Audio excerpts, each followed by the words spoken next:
Hi everyone, I'm Asim, your host and the founder of Healingclouds. Today we're in conversation with Luke Sutton. He has been a professional cricket player for over 15 years, captaining Derbyshire CCC for a number of years. Although he was primarily a wicketkeeper, he was also a very skilled batsman. He is now an agent to a number of high-profile sports and media personalities. So Luke, once again, welcome to our show and thank you so much for being here with us today. Oh, it's an absolute pleasure. Thank you for having me on. So Luke, to start with, and for everybody listening to get a little bit of context, could you perhaps maybe share some insight on addictive behavior in the world of professional sports? Yeah, I think that's a really good question. I think professional sport, and for that matter, my background is a professional sport one, but I think this relates across to anyone trying to do anything at a really high level. Look at the characteristics that it would take someone to push themselves to achieve those things. That they will be obsessive, they will hyper focus on things at times, they will be defined by outcomes, they're likely to be self-obsessed, and ruminate on what's happened in the past and be obsessed about what's going to happen in the future.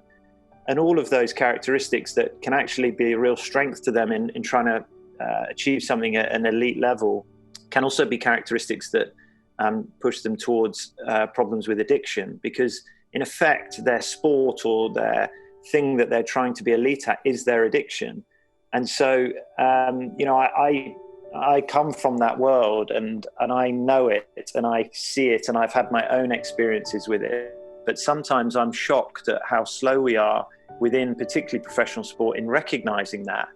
And we wonder then why when guys go off into retirement, they have so many problems. And it's no surprise to me. So I think there is a massive amount of work that needs to be done in professional sport in addressing why people quickly fall into addiction issues. And I think you rightly said, especially when you started. So yes, professional sport, obviously there's that much more competition, but I think the world in itself. I mean, you look at other career paths that people are getting into now. The world is becoming even more competitive every single day. I mean, I speak to a lot of students, and the amount of pressure that they have these days to get into the best internship or the best placements in the best company. So there is a relation there as well, and perhaps maybe that could also cause an addictive behavior. Would you say? I would, yeah. I wholeheartedly agree with that, and I think the world's become quite especially prior to going into this sort of corona lockdown, it just felt like the world had got into this very dog eat dog, highly competitive, highly ruthless environment. Tolerance was it felt like was at an all-time low, and judgment at an all-time high, and and that, you're right, that goes across all levels of where people are at in their lives. And the things that we're talking about, I think there is something in it for everybody. Whether it reaches an extreme level, we don't know. That depends on the individual, but I do think these issues relate to everybody in the modern world. So addiction and depression, struggling with the condition while being in the public eye throughout, you think that perhaps made it a little bit more difficult for you to open up? It definitely did, because when I went straight into professional cricket, I kind of quickly slipped into this lifestyle of work hard, play hard. I would train extremely hard and practice extremely hard and be a real 10 out of 10 professional in many ways. But then when it was time to let my hair down, I would do that 10 out of 10 as well. And I know a lot of people can relate to that. And, people go to the pub at the end of the week and blow off a bit of steam after a big working week. And that's quite normal. But for me, I slipped into this persona, which I kind of slipped then into being a leader. I was a captain. I would, even when I wasn't captain, I was seen as a a vice captain or a leader amongst the team in the way I played and I approached life, because I was a kind of up and at 'em, whether it be in the way I played or the way I partied. And when my mental health started to really deteriorate, and I didn't know where to go with it, because it wasn't what I believed people wanted to see of me. You know, they didn't want me to be vulnerable. They wanted me to be strong, Right. and be a leader. And deep down, I was really struggling, and I didn't know what to say or even how to say it. And it kept going and kept eating away at me and rotting away at me and damaging. And I had this kind of behind closed doors silent battle going on. And then when I opened the doors, I'd do everything I could to show everyone that I was actually okay. And I really wasn't. So what would you say was the trigger point? I mean, especially somebody being in your position, and why did you take that, decide to turn your life around?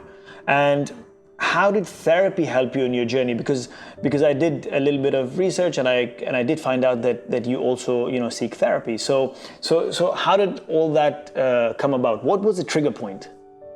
Yeah, so I didn't, and this is a really powerful part of what I would always want to put across. I didn't rescue myself. I didn't have a moment of clarity where I went, I need help. I didn't. I got rescued. There was an intervention by friends and family, and I got put into a rehabilitation centre. And that's why I'm always so anxious to say to people, yes, it's good to talk and it's good to speak up when you're struggling, but sometimes that's really hard for someone. And actually, it's important we look out for each other, and ask that person how they are and connect with other people. So I didn't have that moment of clarity, but to get into the rehabilitation centre. But once I was in there, I think in the first ever therapy session I went to, I heard this guy speak, and he was from a totally different background from me. But it was the first time I'd ever heard someone speak my language, the pain and the loneliness and the confusion. I heard it in him, and I cried my eyes out. And and it was hugely powerful for me, because I heard something that I had been hearing in my head, but thought I was the only person in the world thinking it for a long time.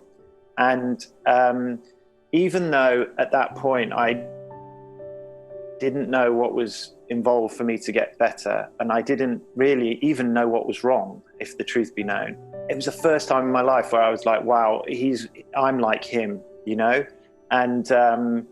and then every therapy session that I did from then, I kind of grew out a little bit, and it took me a long time. It took me maybe 12, 13, 14 days within that centre to realise that I was really poorly and I needed a lot of help. I still kind of battled in denial, and I thought I was a bit better than everybody. But those therapy sessions, I connected, that's what I can describe. I connected, and it kept happening and kept happening. It happened enough times for me to go, this is where I need to be. These are the conversations I need to have. And so, therapy for me has been enormous, and connection with other people who understand these things has been enormous. You said how you did not have that, perhaps a trigger moment, but it was your support system, which is your family and your friends, which obviously, supported you and helped you and perhaps maybe even pushed you towards that route, just to get better. But perhaps maybe you didn't take the first step, but obviously you then worked on yourself. Only then did you get better, because people also need to understand that there is work from your end as well. It's not just people supporting you and you just sitting there and you just transform, right? Exactly right. Yeah, and anyone I'm helping now, I often say to them, look, I'm not going to make you better. You will find you're going to have to walk this path. You're going to have to do the work. You're going to have to open up. You're going to have to face things. And that's absolutely right. And in some ways, for me, being in the rehabilitation centre was, it was an artificial environment. I closed off. The real work for me was when I left, and to keep up the therapy, keep up the connection, keep up the meetings. And that was where that work was down to me. I wanted to find a different way. I needed to find a different way. And then even today, 8.5 years on, I want it more than ever. I want a gold plate where I am in life and my mental well-being. But that's down to me. I've got to do that. And that's the same for everybody. But would you say, Luke, you've obviously been a professional athlete, and being a professional athlete is not something that, I mean, it's not the easiest thing to do in life. We all know that. It requires commitment, it requires dedication, it requires a lot of hard work. So would you say you already having that attitude then helped you push through, your self-recovery as well? And if that's the case, then what about the normal person? I mean, I'm not a professional athlete. I probably don't have those work ethics that you have. So how do I do it? Yeah, I don't think. I mean, self-will. I had plenty of self-will. Within sport, and I had a total mental breakdown. That's the reality of it. I had plenty of self-will.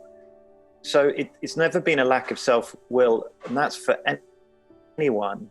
I think it's actually a surrender. It's a surrender to, it's fight. I can only speak from my experience.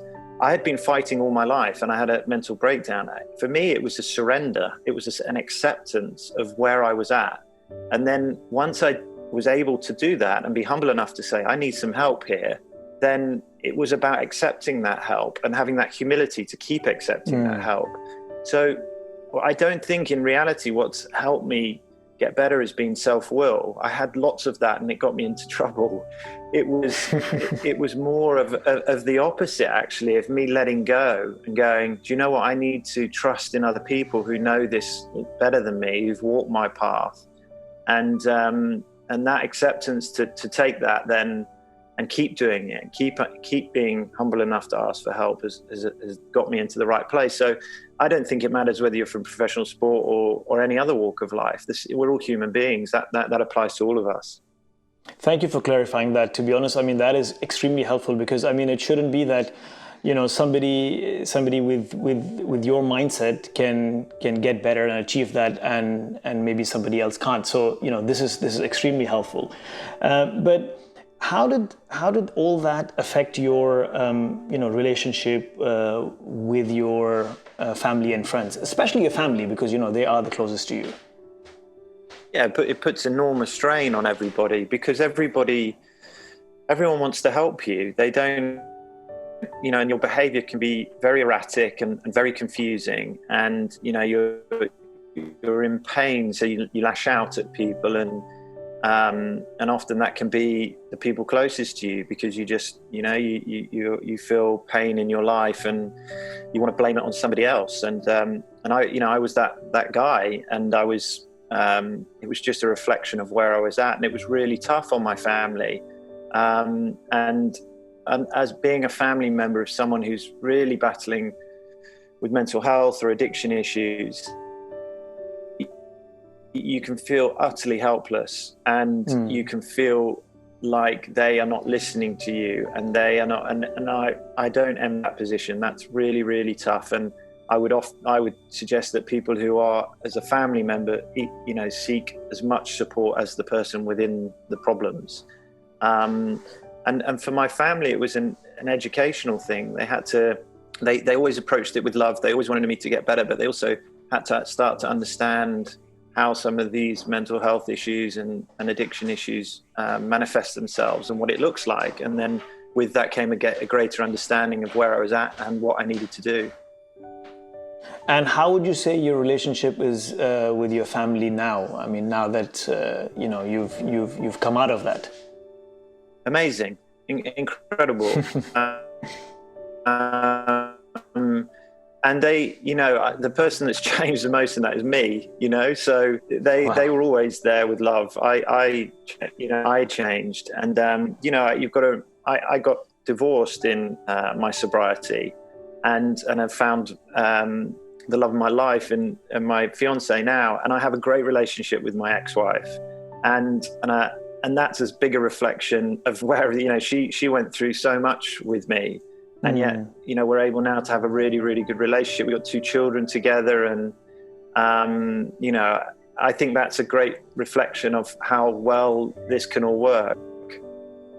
Wow, that's amazing. And what's also amazing is not have you become better, but you've also now written a book. You're also an author. So could you please tell us a little bit about your book, Back from the Edge, and how did it come into making? Yeah, so I wrote the book about 8 years after I went into the rehabilitation centre. And I think I needed that time in order to do the book justice. You know, I wanted to talk about my journey into professional sport and then out of it, and falling apart and then rebuilding my life. So it's a book about, it is a book that has professional cricket in it, but it's a book about mental health issues, addiction issues, hope, tragedy, all of it wrapped in. But I guess I just got to a point in my life where I felt comfortable that I could do it justice. And I think that's really important. You know, I couldn't have written that book a year or 2 after coming out of the rehabilitation centre. I still needed time to heal and understand and gain perspective. And it just felt at the right time. And I think also my biggest concern was I just felt like, particularly in professional sport, that the number of difficulties with mental health and addiction issues is on a rise exponentially. And it's, you know, I needed to speak out. I needed to do my bit and not be afraid to put my head above the parapet and say, listen, I've really struggled with this. This is my story, and allow other guys to speak up. And even today, as we speak, a guy who I played against for a long time has just been up about an 11-year battle with gambling addiction. And wow, pro sport's got a long way to go. So I needed to do my bit. Yeah, I mean, you know, it's already hard in our world, especially when it comes to men. You know, we've been told, you know, boys don't cry, man up, especially when you're. And then I think it's even harder when you're a professional athlete, especially, you know, or if you're a captain. That's, you know, probably even worse of a position to be in, when you have to, you know, act a certain way and become that much, you know, act that much stronger. So perhaps, you know, opening this dialogue is then that much more important to help and support people. Most definitely. And you're right about, I guess we've just been conditioned not to want to talk about this sort of thing. But we've got to break through that, you know, and we've got to open up. I think the world is, like we said earlier, a tough and complicated place at the moment, and you know, it will be. And things like the social media and the online activity it's connected people, but it's only made it more complicated in more ways. So right, people need more support now than ever, and that means if you've come out the other side of difficulties, then speak up. So it gives permission for other people to speak up. And it gets people to connect. Someone once upon a time allowed me to connect, and that changed my life. So we should all try and do that with each other. So Luke, with all the awareness work that you're doing, what change are you hoping to see in the next few years? I would really, really like to see a lot more tolerance in our society. I think you know, especially around the corona stuff, we've suddenly seen a greater appreciation for, you know, some key workers in our lives, teachers, right, anyone working in the NHS, no matter where they've come from in the world, no matter what their religion is. And I think I would love, that's the society I want my children to grow up in, you know. Yeah. Let's be kind to each other and supportive. Let's look out for our fellow man. And be, you know, that the people are going to disagree on matters of whatever it might be, of politics or whatever it might be. But let's not use that to create a toxic society. You know, let's have a kind, compassionate, tolerant society in which we help each other. The world has never been more connected now than maybe ever. And in some ways, it's never been more disconnected. So that's the society I want to grow up in. I want my kids to, and it starts with each of us in our own little communities, in our own little ways, around our family, around the people we know, and then it can build out from there. Wow, look, that's really beautiful. To be honest, I don't think I could have put it in any better way. And honestly, that's the world and the society that I would like to see in the next few years as well. And you're absolutely right how we, because of the whole pandemic, we have been so disconnected, but we couldn't be more connected, more than ever. So hopefully this brings about the change that we would like to see. So Luke, once again, thank you so much for being with us today, and it was an absolute pleasure, and thank you for the especially that the beautiful ending. But before I let you go, could you please tell us where can we find your book, where can we buy it from, and how can we follow you? If you can give us some details on that, please. Well, thank you. The easiest place to go is Amazon, especially now during lockdown. The bookshops are closed. So yeah, I'd go to Amazon and search for Luke Sutton, Back from the Edge, and there's a paperback and a Kindle version in there. And please, if you read it and you want to contact me, I'm on Instagram, Twitter, Facebook, LinkedIn, and please, I would love to hear from you.